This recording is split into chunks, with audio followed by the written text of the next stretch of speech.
Welcome. I'm here with Konstantin Fetfatsidis, our VP of Composites Products here at Desktop Metal, and we're going to dive a little bit into the Desktop Metal fiber system. We're going to talk through some of the technology behind it, how it works, and then talk through a little bit of the applications, use cases, process, things like that. So Konstantin, let's first talk a little bit about why composites. Desktop metal, people think metal 3D printing. So what kind of spurred this continuation on into the composites world? Yeah, so I think if you consider a lot of different applications out there, whether it be cars or airplanes, I think you can see that there's always a multi-material type of solution out there. I think it's not always just metals or just composites. In fact, most, not all of those industries are combining the two, and they're finding really nice, unique ways of combining those materials. So I think the idea here was to enable all engineers to have access and the ability to print all of these materials really at their desktop in the comfort of their office and their lab. And Desktop Metal is really focused on enabling engineers to print all kinds of structures with different material solutions. And in a lot of cases, these materials are comparable to metals for strength and different things, right? Mm-hmm. Yeah, so particularly with continuous fiber, you really start to get properties in stiffness and strength that compete with or actually exceed those of metals in many cases. And the advantage is you really get it at a fraction of the weight. So one of the primary use cases for composites is to lightweight what would otherwise have been metallic structures. So going to composites really helps do that. So that sounds pretty exciting. But how does this actually work? Are you able to get those parts that are, the strength of metal, but the weight of a plastic material? Yeah, so we leverage a technology that comes from, it's called automated fiber placement, abbreviated AFP. We take these large machines, robotic, 6-7 axis systems that are used to build airframes, like the 787 Dreamliner, for example, from Boeing. And we've scaled it down to something really small that can fit on a desktop printer like fiber. That printer uses what are called these pre-preg materials. These are unidirectional continuous fiber material systems that combine really high stiffness fibers like carbon, glass, aramid, Kevlar, with a thermoplastic matrix like a PA6 nylon, a PEEK or PEC, to give you really high strength and high stiffness. Of course, the density of these materials is so low relative to metals. Carbon fiber, for example, close to 1.8 grams per cc, about a fifth that of steel, right? So now you get a material system that is twice as stiff as steel, but 1/5 the weight. So we leverage these pre-preg tapes, goes down the AFP head, we apply heat, pressure, and together the combination of those two allows us to bond multiple layers together in different orientations. So now you can tailor and optimize your fiber paths according to the loads that structure is going to experience. So, and then, so you're laying those tapes down, but these don't look like those tapes when they come off the printer. So this is actually kind of like an FFF shell around it. Is that the way it works? That's right. Excuse me. The fiber printer is a modular system that actually leverages a tool changing platform. So we have multiple heads on there, one being that small micro AFP head that I referenced, the other being an FFF head. The FFF head prints these chopped fiber-filled filaments that have the matching material as the pre-preg tape. And so what you're essentially doing is overmolding pre-preg material.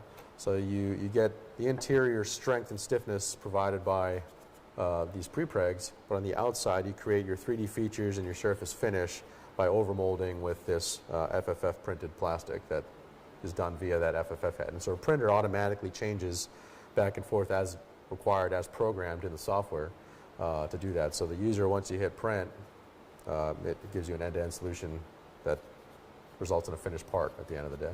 Cool. So composites and carbon fiber and all this is historically pretty labor intensive, and kind of the workflow of it is a nightmare in a lot That's of right, ways. yeah. So this printer kind of takes the benefits of 3D printing and applies that to composites. How does that work from a workflow perspective? That's right. I mean, it really does take the multiple process steps that are required in composites processing and brings it into essentially one step today. If you consider traditional composites manufacturing, you start with a mold tool. You have to prepare that mold tool. You have technicians who are manually cutting the sheets of material to size, hand-laying it over this mold tool, pressing it into corners, etc.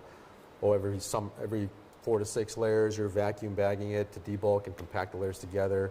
You're infusing resin. You're putting it in the oven to cure for several hours. You take it out. And you have to trim it and drill and demold. It's a very time-intensive, labor-intensive process that results in unnecessarily high cost, right? And that's why a lot of times users resort to metals, because they can get something quicker and cheaper.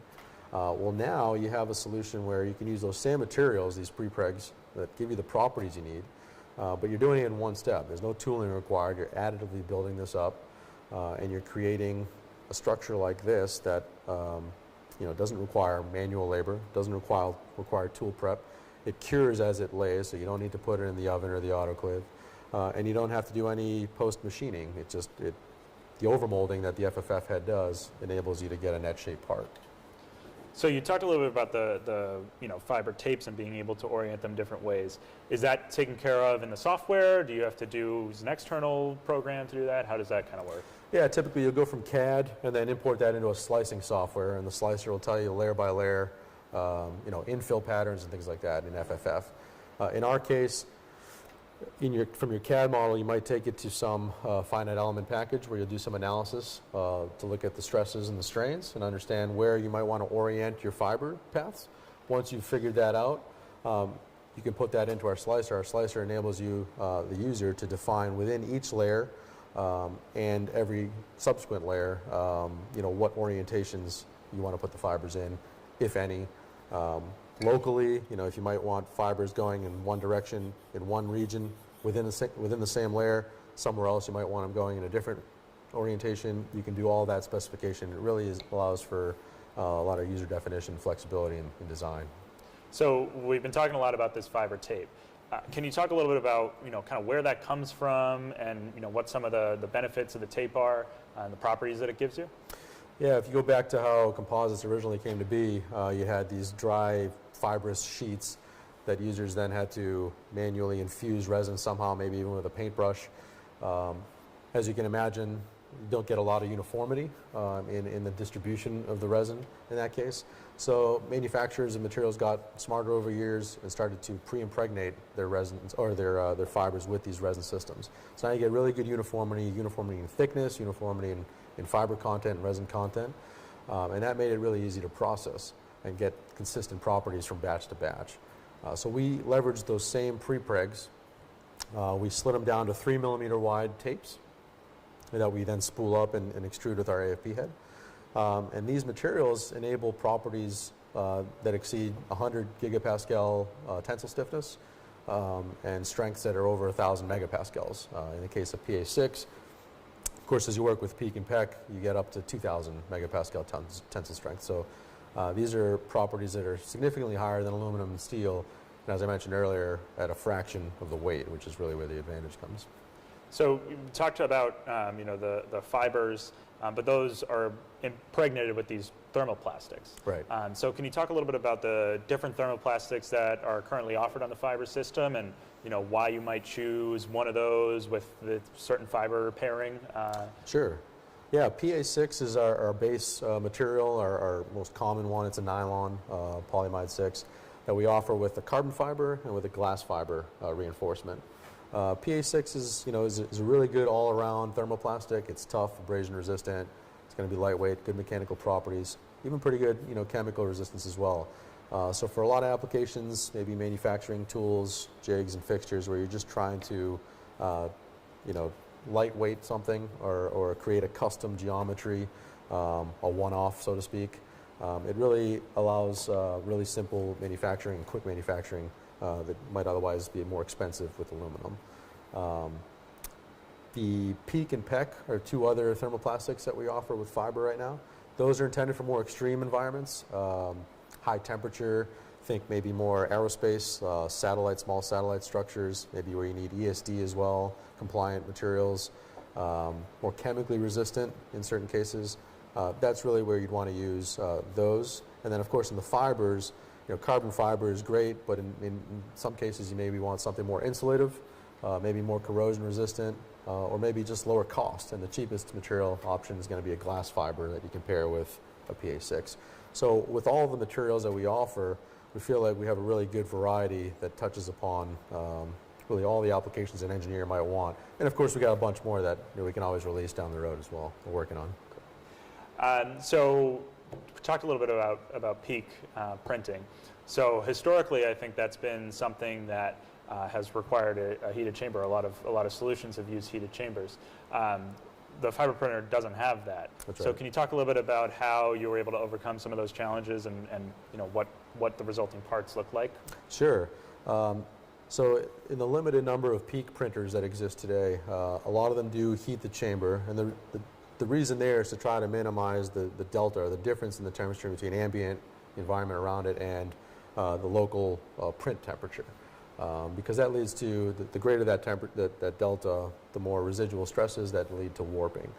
What I can say is in large-scale automated fiber placement, you have these big robots in big rooms that are not heated, right? It's a controlled environment, but it's basically 60, 70 degrees Fahrenheit, controlled humidity, et cetera. That the continuous fiber in that case actually really helps. You can actually design your part using the continuous fiber to suppress warping, and that's what's done in the AFP world. That combined with, we focused our attention on delivering a low-cost solution, low-cost printer that didn't require a heated chamber, which would require more complex components, et cetera. But we still want to be able to print with peak. So in addition to the continuous fiber, we really focused our attention on the chopped fiber filaments and really engineering those material systems the right way to work with the appropriate hardware. And the combination of the hardware and the material properties really enabled us to print parts that don't warp or have very low warp, really good finish, and the properties we expect out of peak and pec.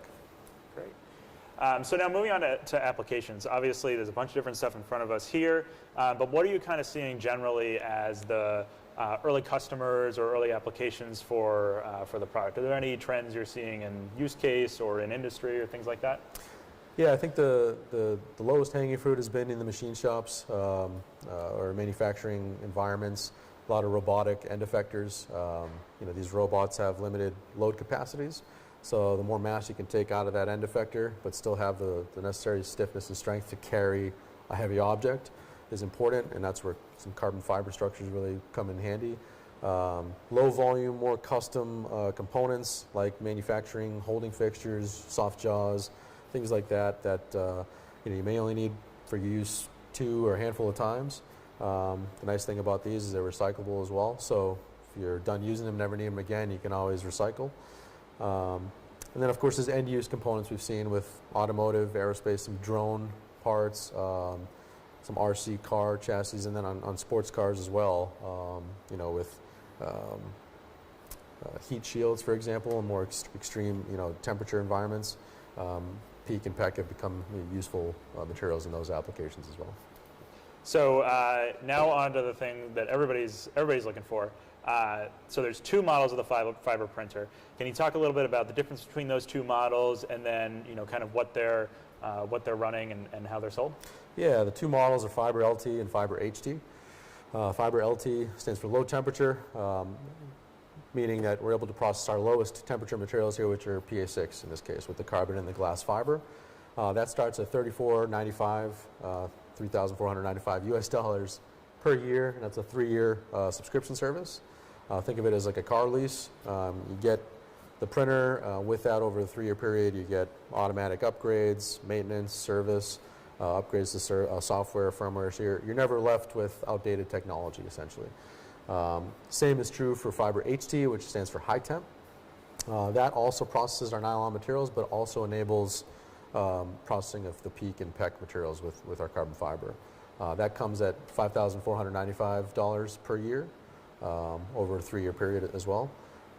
And we expect both those models to start shipping by the end of spring of this year, 2020. Although you can go on our website, desktopmetal.com today, and place your order. Awesome. So thanks, Constantine. Be sure to check out our website for more information on the fiber system. We have FAQs, we have material properties, we have specs on the printer, and much, much more. As Constantine mentions, we're currently accepting orders through our website, so head to desktopmetal.com and you can submit your information and join the queue. Thanks for joining us.